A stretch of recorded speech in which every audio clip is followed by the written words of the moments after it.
Committee റിപ്പോർട്ടിന് പിന്നാലെ മലയാള cinema ലോകം ഇപ്പോൾ ആകെ കലങ്ങി മറിയുന്ന കാഴ്ചയാണ് കാണുന്നത്.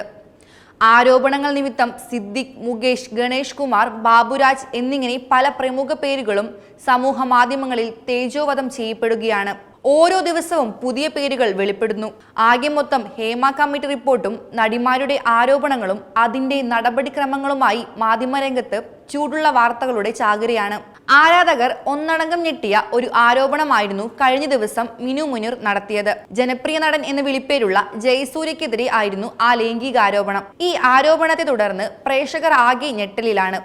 നമ്മൾ അത്രയും ആരാധിക്കുന്ന പ്രിയ താരങ്ങളുടെ വിഗ്രഹങ്ങൾ വീണുടയുകയാണോ? നടി പറയും പ്രകാരം 2008 പുറത്തിറങ്ങിയ ദേ ഇങ്ങോട്ട് നോക്കിയേ എന്ന ഈ സിനിമയുടെ ലൊക്കേഷനിൽ നിന്നുമാണ് ജയസൂര്യയിൽ നിന്നും ആദ്യത്തെ ദുരനുഭവം അവർ നേരിട്ടത്. തിരുവനന്തപുരം സെക്രട്ടേറിയറ്റിന് സമീപത്ത് വെച്ച് നടക്കുന്ന ഷൂട്ടിങ്ങിനിടയിലായിരുന്നു ആ സംഭവം. റെസ്റ്റ് റൂമിൽ പോയി തിരികെ വന്ന് സാരി ശരിയാക്കവേ ജയസൂര്യ പിന്നിൽ വന്ന് കെട്ടിപ്പിടിച്ച് ചുണ്ടിൽ അമർത്തി ചുംബിക്കുകയായിരുന്നു എന്നും നടി തുറന്നു പറയുന്നു. പ്രതീക്ഷിക്കാതെ വന്ന ആ ഒരു ആക്രമണത്തിൽ നടി പകച്ചു പോവുകയാണ് ചെയ്തത്. അവിടുന്ന് ഓടിപ്പോയ നടി തൊട്ടടുത്തായി നെടുമുടി വേണു, ജഗതി തുടങ്ങി ഒരുപാട് താരങ്ങൾ ഉണ്ടായതിനാൽ അവരോട് പോയി സംഭവിച്ച കാര്യം പറയാമെന്ന് കരുതിയെങ്കിലും ജയസൂര്യ പിന്നാലെ ഓടി വരികയായിരുന്നുവെന്ന് വെളിപ്പെടുത്തുന്നു. അതിനുശേഷം നടിയോട് ഒരു കാര്യം പറയാനുണ്ട്, യെസ് ഓർ നോ എന്ന ഉത്തരം പറഞ്ഞാൽ മതിയെന്ന് പറഞ്ഞ ജയസൂര്യ തനിക്ക് തിരുവനന്തപുരത്ത് ഒരു ഫ്ലാറ്റ് ഉണ്ട് എന്നും നിന്നെ ഇഷ്ടപ്പെട്ടു എന്നും വരാൻ താല്പര്യമുണ്ടെങ്കിൽ വലിയ നേട്ടങ്ങൾ ഉണ്ടാകുമെന്നും പറഞ്ഞുവെന്നാണ് നടിയുടെ വെളിപ്പെടുത്തൽ. ജയസൂര്യ ഒരു വില്ലനാണെന്ന് നടി എടുത്തു പറയുന്നു.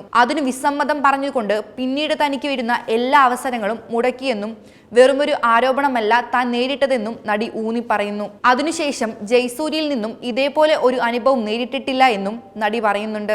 എന്നിരുന്നാലും ജയസൂര്യക്കെതിരെ നിയമപരമായി പോകാനുള്ള തീരുമാനം മിനു മുനീർ എടുത്തു കഴിഞ്ഞു. പറഞ്ഞതൊക്കെ സത്യമെങ്കിൽ നിയമ നടപടിയിലേക്ക് പോകുന്നുവെന്നത് നല്ല തീരുമാനമാണ്. നാട്ടുകാർക്ക് ഉപദേശങ്ങളുമായി ഇടയ്ക്കിടയ്ക്ക് എത്താറുള്ള നടൻ ജയസൂര്യ ഇപ്പോൾ മൗനത്തിലാണ്.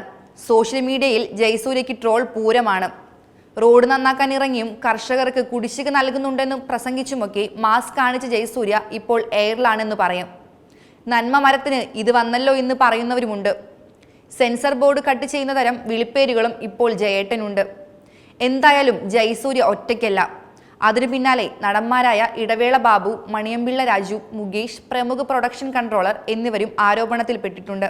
ജയസൂര്യയ്ക്ക് സമാനമായ രീതിയിൽ മണിയമ്പിള്ള ചേട്ടനിൽ നിന്നും ഒരു അനുഭവം ഉണ്ടായി എന്നും നടി പറയുന്നുണ്ട്. കലണ്ടർ എന്ന സിനിമയിൽ മണിയമ്പിള്ള രാജുവിന്റെ ഭാര്യയായിട്ടാണ് താൻ അഭിനയിച്ചതെന്നും ഭർത്താവ് ഗൾഫിലാണെന്ന് അറിഞ്ഞതോടെ കാര്യങ്ങൾ എങ്ങനെ നടക്കുമെന്ന് അദ്ദേഹം ചോദിച്ച ശേഷം പിന്നീട് താൻ താമസിക്കുന്ന ഹോട്ടലിൽ തന്നെ മുറിയെടുത്തു വരികയും വാതിലിൽ മുട്ടുകയും ചെയ്ത് ആ വാതിൽ തുറക്കാത്തതിന്റെ ദേഷ്യം പിന്നീട് അദ്ദേഹം കാണിച്ചതായി നടി തുറന്നു പറയുന്നു. കൂടാതെ ഒരു അമ്മയും മകളും സിനിമാ ലൊക്കേഷനിൽ പീഡനത്തിനിരയായത് താൻ നേരിട്ട് കണ്ടതായും ഇവർ വെളിപ്പെടുത്തുന്നുണ്ട്. വൺ വേ ടിക്കറ്റ് എന്ന സിനിമയുടെ ലൊക്കേഷനിൽ വെച്ചാണ് ആ സംഭവം. 16 വയസ്സോ മറ്റോ ഉള്ള ഒരു പെൺകുട്ടി അഭിനയിക്കാനായി എത്തി. 2 ആഴ്ചയോളം അവരെ ലൊക്കേഷനിലേക്ക് കൊണ്ടുപോകാതെ മുറിയിലിട്ട് പീഡിപ്പിക്കുകയായിരുന്നു. ക്യാമറമാൻ ആണെന്നും സംവിധായകനാണെന്നുമൊക്കെ പറഞ്ഞു പലരും മാറി മാറി വന്ന് അവരെ പീഡിപ്പിച്ചു. എന്നാൽ യാഥാർത്ഥ്യം ഇതൊന്നുമല്ലായിരുന്നു. ശരിക്കും അവർ ആ സിനിമയുടെ സംവിധായകനെ നേരിട്ട് കണ്ടിട്ട് പോലും ഇല്ലായിരുന്നു. പിന്നീട് അദ്ദേഹത്തിന് ഇതിൽ പങ്കില്ല എന്നും എങ്ങനെയെങ്കിലും രക്ഷപ്പെട്ടാൽ മതിയെന്നും പറഞ്ഞതോടെ വണ്ടിക്കൂലിക്കുള്ള പൈസ കൊടുത്തത് താനാണെന്നും അവർ പറയുന്നു. പിന്നീട് അവരെ ഒരു ലൊക്കേഷനിലും താൻ കണ്ടിട്ടില്ല എന്നും മീനു വെളിപ്പെടുത്തുന്നു. 2013 ആയപ്പോഴേക്കും നടി 6 സിനിമകളിൽ അഭിനയിച്ചു. 3 സിനിമകളിൽ അഭിനയിച്ചാൽ അമ്മ സംഘടനയിൽ അംഗത്വം ലഭിക്കും. അതുവഴി ഇടവേള ബാബുവിനെ ഫോണിൽ വിളിച്ചപ്പോൾ ഫോം പൂരിപ്പിക്കാൻ ഫ്ലാറ്റിലേക്ക് ക്ഷണിച്ചു. ഫോം പൂരിപ്പിച്ചുകൊണ്ട് നിന്നപ്പോൾ ഇടവേള ബാബു കഴുത്തിൽ ചുംബിച്ചു.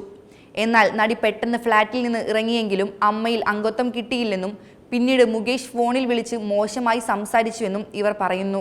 ഞെട്ടിക്കുന്ന വെളിപ്പെടുത്തലുകളാണ് പ്രേക്ഷകർ ഏറെ സ്നേഹിക്കുന്ന, ആരാധിക്കുന്ന നടന്മാരെക്കുറിച്ച് ഇപ്പോൾ സമൂഹ മാധ്യമങ്ങളിൽ നിറയുന്നത്.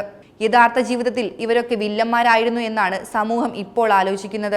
ഹേമ കമ്മിറ്റി റിപ്പോർട്ടിന്റെ പുറത്തുവരവ് മലയാള സിനിമാ മേഖലയിൽ വലിയൊരു മാറ്റത്തിനാണ് തുടക്കം കുറിച്ചിരിക്കുന്നത് എന്ന് പറയാതെ വയ്യ. ഇനി ഒരു ആൺ അധികാരത്തിനും തളച്ചിടാൻ കഴിയാത്ത വിധം സ്ത്രീകൾ സിനിമയിൽ മാത്രമല്ല മറ്റേതോ മേഖലയിലും അവരുടെ നിലപാടുകളും വ്യക്തിപ്രഭാവവും കാണിക്കട്ടെ എന്ന് പ്രത്യാശിക്കാം.